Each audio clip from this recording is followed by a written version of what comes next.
Assalamualaikum warahmatullahi wabarakatuh. Kembali pada channel Ekonomi Asik. Jangan lupa like, komen, dan subscribe-nya ya.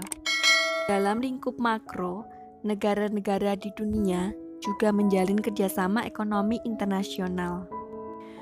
Berikut lembaga kerjasama ekonomi internasional. Yang pertama, Bank Dunia atau World Bank merupakan badan khusus PBB di bawah naungan Economic and Social Council atau ECOSOC.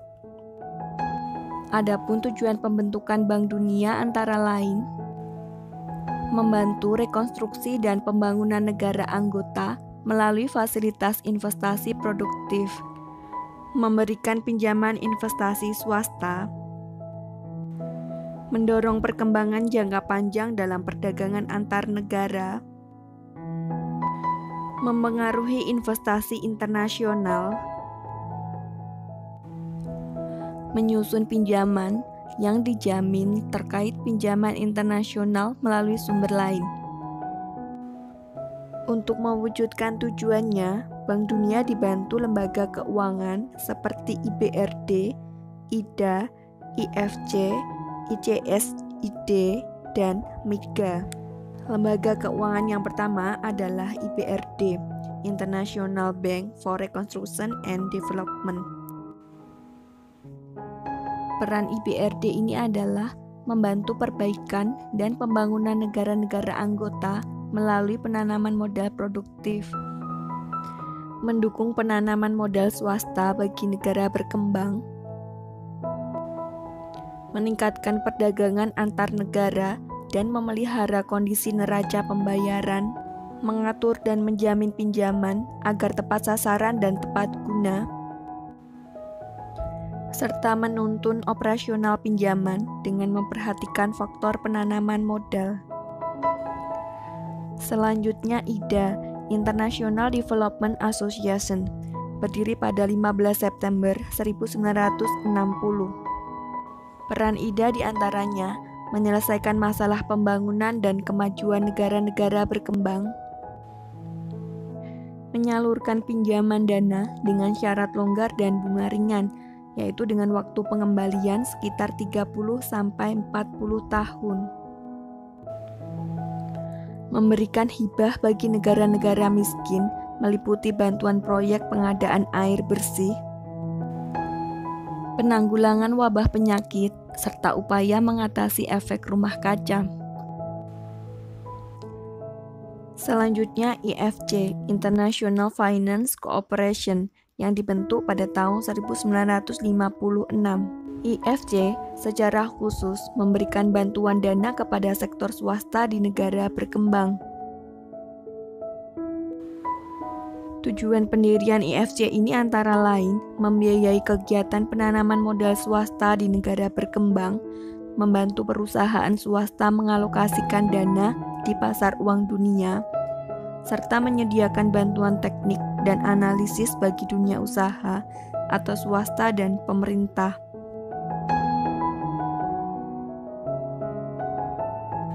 Selanjutnya MIGA, Multilateral Investment Guarantee Agency, yang dibentuk pada tahun 1985. MIGA menjamin dan mempromosikan penanaman modal langsung bagi negara-negara berkembang. Tujuan penanaman modal langsung untuk mengurangi angka pengangguran dan meningkatkan kesejahteraan penduduk di negara berkembang. Bagi negara berkembang, penanaman modal berfungsi membiayai pembangunan pabrik dan fasilitas publik seperti jalan umum, bendungan, serta pembangkit listrik. Kemudian ICSID, International Center for Settlement of Investment Disputes, dibentuk pada tahun 1966. ICSD ini bertugas menyelesaikan perselisihan investasi atau penanaman modal antara pemerintah dan negara asing. Badan Kerjasama Ekonomi Internasional yang kedua adalah IMF. Pembentukan IMF bertujuan mengatur pembayaran internasional akibat perang. IMF bertindak sebagai pengawas nilai tukar mata uang dunia, juga memberikan pinjaman dana kepada suatu negara untuk membantu masalah keuangan. Secara umum, peran IMF adalah mengawasi bekerjanya sistem keuangan internasional,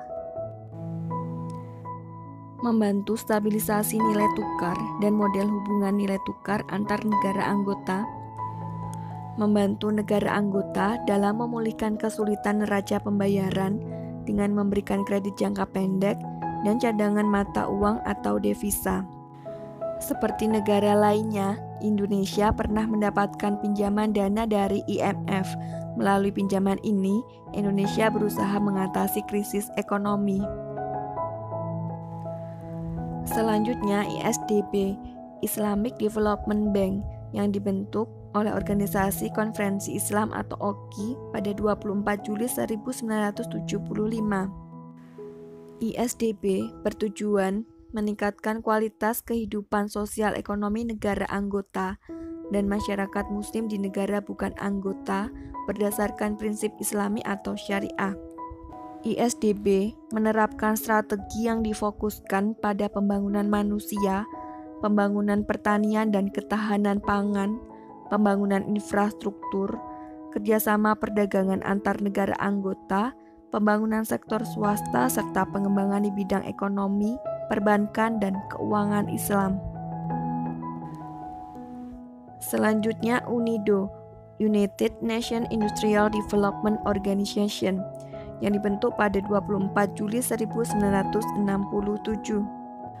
UNIDO fokus pada upaya mengatasi kemiskinan melalui kegiatan industri sektor usaha mikro, kecil, dan menengah atau UMKM, meningkatkan kapasitas perdagangan, serta meningkatkan kepedulian terhadap lingkungan hidup dan pemanfaatan energi. Selanjutnya OPEC, Organization of the Petroleum Exporting Countries, organisasi yang beranggotakan negara-negara pengekspor minyak di dunia. OPEC memiliki tujuan diantaranya yaitu mengatur produksi dan pemasaran minyak untuk menghindari persaingan usaha tidak sehat, memelihara kestabilan harga minyak mentah dalam upaya menstabilkan lingkungan geopolitik, dan mengefisienkan produksi minyak dalam rangka memenuhi kebutuhan dunia.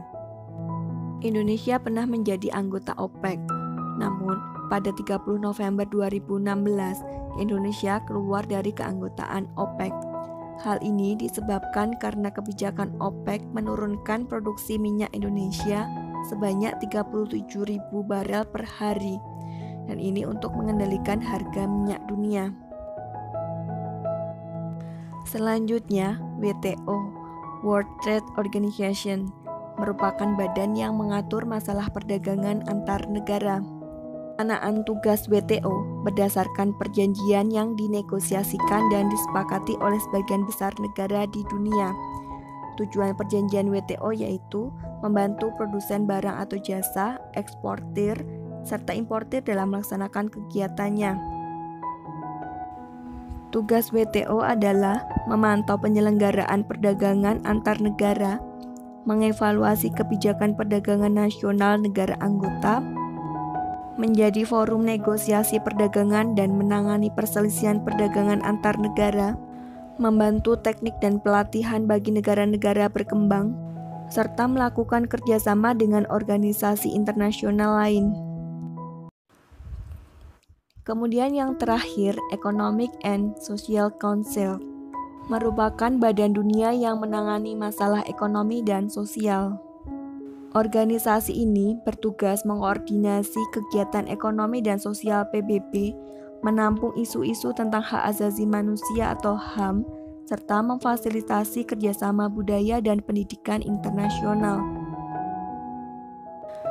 Lembaga dunia merupakan wujud nyata kerjasama ekonomi antar negara. Kerjasama ini dipengaruhi kesamaan tujuan antar negara anggota. Perbedaan karakteristik, keunggulan, dan keragaman sosial budaya diakomodasi untuk mewujudkan tujuan bersama. Demikian, semoga bermanfaat. Terima kasih. Wassalamualaikum warahmatullahi wabarakatuh.